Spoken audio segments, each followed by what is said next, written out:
Welcome to this Citizen TV News Brief. I'm Victoria Rubadiri. Now, President William Ruto has nominated 51 persons for appointment as principal secretaries, subject to parliamentary approval. The list of nominees include 6 principal secretaries currently serving and who were appointed by immediate former President Uhuru Kenyatta. They are Julius Korir, Dr. Chris Kipto, and Charles Hinga, who has retained the Housing and Urban Development docket. Peter Tum has been proposed to manage the Medical Services State Department in the Health Ministry. Dr. Belio Kipsang has been proposed to return to the Basic Education docket, and Harry Kimutai to retain the Livestock State Department. 8 politicians who lost out in the August 9th general election have been included in the list of nominees. They include former Langata MP Nixon Korir, who has been nominated to the Lands docket, Dr. Julius Bitok to the Citizen Affairs State Department, former Laikipia West MP Patrick Mariru to the Defense Ministry, and former Nairobi Deputy Governor Jonathan Muweke to manage the Sports and Arts State Department. Other unsuccessful contestants in the August 9th polls in the list of nominees include Beatrice Inyangala, Kelo Harsama, and Susan Mangeni, as well as John Ololtua. Lake Basin Authority Managing Director Raymond Omolo has been nominated to the powerful Interior and National Administration docket, while Ruto's long-serving legal advisor, Dr. Korir Singoei, has been nominated as a Principal Secretary Foreign Affairs. The 51 nominees will be vetted by the relevant National Assembly departmental committees, and the House plenary will eventually vote on their suitability for appointment as Principal Secretaries by the President.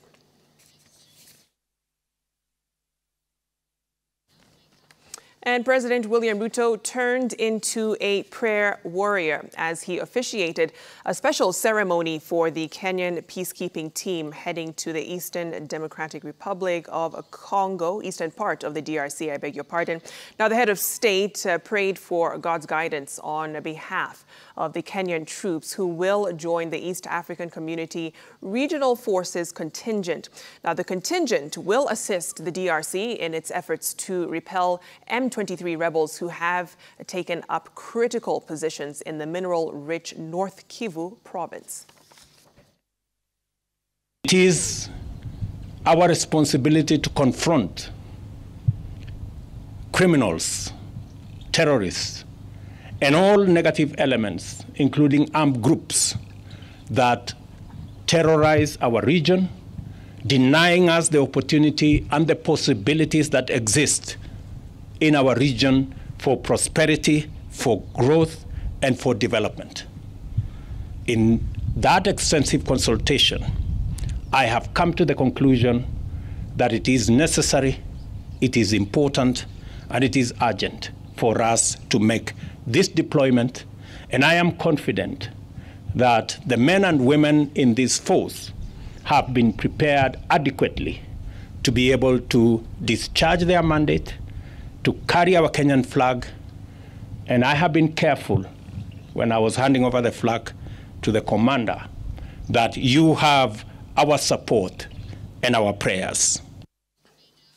And the Office of the Director of Public Prosecutions, led by Alexander Muteti and Victor Awiti, has asked the appellate court to dismiss a bail application by Sirisia Member of Parliament John Waluke, terming it hopeless, while urging the 3-judge bench constituting of Asike Makandia, Grace Ngenye, and Sankale Ole Kantai to uphold the High Court and lower court decision. Muteti said that the Court of Appeal has no basis of disturbing the lower court's decision, adding that the presumption of innocence has already been lost.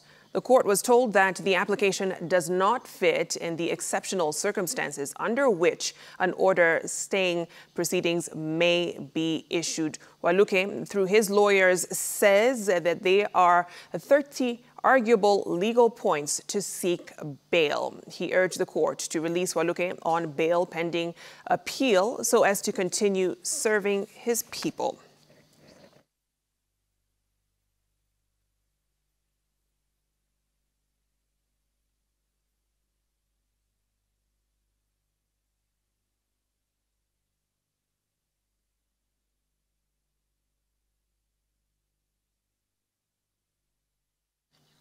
And Information, Communication and Technology Cabinet Secretary Eliud Owalo says the government will commit itself towards improving media freedom through fostering media operations. Media stakeholders led by the Kenya Editors Guild, while marking the International Day to End Impunity for Crimes Against Journalists, had raised safety concerns regarding journalists, including gender-based violence witnessed during the build-up to the 2022 August general election. We do believe in media. We do not believe in media censorship or gagging of the media. We believe that if the media is responsible, then the media should be able to regulate itself in line with the laws of the land and, of course, ethical dictates of your very profession. My ministry, and of course by extension the entire Kenya Kwanza government, will continue to defend the freedom of the media alongside other civil liberties. We are just coming out of an election period, and if you look at our records, there are dozens of journalists who came under attack, who came under threats by politicians and by goons hired by politicians for no sin other than for doing their job. We owe these fellow citizens a duty to make sure that their cases are not pushed under the carpet. The intimidation, the harassment, the beatings, the being thrown out of rooms, and nothing happens. Nothing happens to give justice and to allow journalists to do their job. Now, more than ever, the media is under digital siege, making your work complex. Personal and violent attacks on journalists are becoming more commonplace online, with women being particularly vulnerable to sexual and gender-based violence. This has a negative effect on journalists who are forced to retreat in silence. As the ODPP, we thus assure you of your commitment to ensuring the protection of the media space and your security in Kenya at all times. And a 60-year-old man, Zachary Silatei Ngetich, is on the run in Narok after allegedly killing his 45-year-old wife, Judy Silatei. The man, a politician, is said to have attacked his wife in the middle of the night, seriously injuring her before she fled from the house and died outside the couple's home. The suspect is also said to have set their house on fire before driving off in the couple's car that was later recovered at Chemwokter shopping center. Police in pursuit of the suspect also found that what they suspect to be a poison in the abandoned vehicle. A woman who was in the couple's house at the time of the incident has recorded a statement with police as the search for the suspect spreads to the neighboring counties of Bomet and Kericho.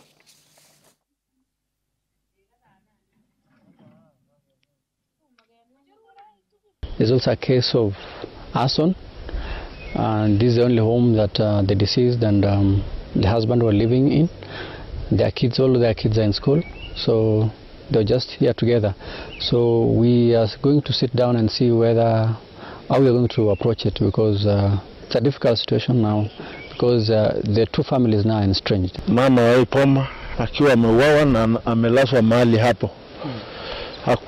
Hakuungua, lakini alikuwa ameuawa, akalazwa hapo.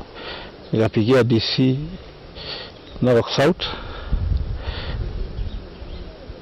akaongea na OCPD na akapanga maaskari wakafika hapa saa 10 na wakaanza kuendelea na uchunguzi wao mpaka mwendo wa saa 1:30 wakatamatisha kipindi ya kwanza.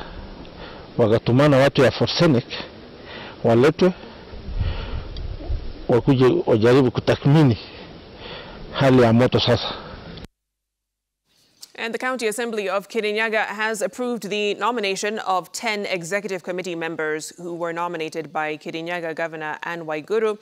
The names of the 10, who included 4 from her first term, were forwarded to the County Assembly for vetting and appointment by Governor Waiguru. Those retained include James Kinyua Mutuge in the Education Docket, Veronica Wangari in Water and Natural Resources, and Millicent Nyawira for Youth and Gender, and Reverend Samuel Kanjobe for Lands. CECM and Dr. John Gashara. Do swear that I shall truly discharge my duties. That I shall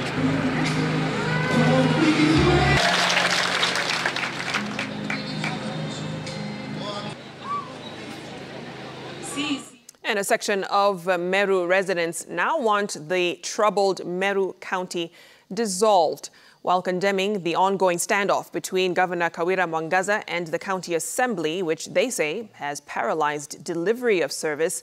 The residents say they will collect signatures from the electorate to seek for suspension of government. We have petitioned, ama tunajaribu kupetition president wetu wa Kenya bwana William Ruto, ama mheshimiwa William Ruto, aweze kuvunjilia mbali kaunti yetu ya Meru, tuende uchaguzi tena ndio watu warudi kwa kazi zao badala ya kuwa na hizo shida ambazo tuko nazo. Hiyo barua ambayo tunataka watu wachukue waweke kidole ama signature zao iko hapa, iko tayari. Lakini kwa sababu kuna mambo ambayo wamekubaliana wanaweza kuongea tarehe 3, tunakubali, ni sawa kama wataweza kukubaliana, kwa sababu hakuna yule ambaye ako na haja na kiti, basi tutakubali waende wakubaliane. Lakini tarehe 4 kama hawatakuwa wamekubaliana tarehe 3, tarehe 4 tunaanza kuchukua signatures kutoka kwa wananchi, na hizi sahihi ni za kusema ya kwamba tumekubaliana, ama sisi sote tumekubali ya kwamba kuna shida katika county government yetu ya Meru, na hivyo sasa tunaona ni vizuri tumkubali president aivunjilie mbali, tuchague wengine ndio tuweze kuendelea na kazi. Sisi tuli-exercise na tukafanya vile tulivyohitajika kufanya na tukachagua viongozi, lakini viongozi wetu sasa imekuwa ni mrambiko wa shinda hapa, shinda pale. Hakuna kazi ambayo inaendelea katika kaunti ya Meru.